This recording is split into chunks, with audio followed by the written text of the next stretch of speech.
What challenges have you observed in carrying out the mission in this particular conflict that are different from other conflicts? Well, every situation of acute conflict brings a lot of human suffering with it, and this human suffering is always the same.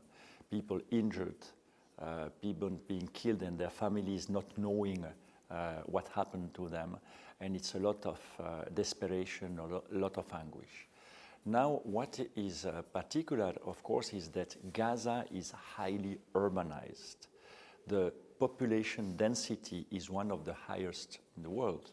So it is very important in such an environment to be extremely careful to protect children, civilians, and also essential services.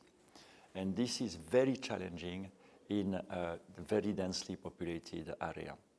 Another issue which is particular is that even before this new wave of conflict erupted, the situation in Gaza was very fragile because of the closure of the Gaza Strip.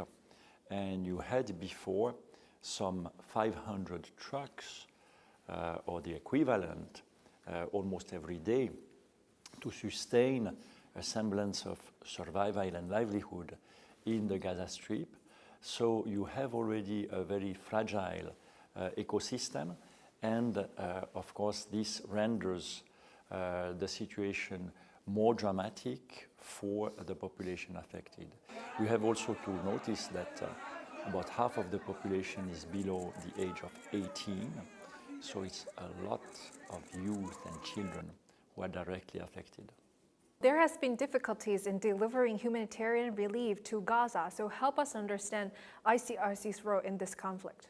Since then, we have been asking and discussing with all the parties to the conflict, including Hamas and the Israeli government, in order to be able to bring in relief items, to bring in staff, very experienced staff in emergency response, but we also have offered our services as a neutral intermediary to facilitate humanitarian solutions.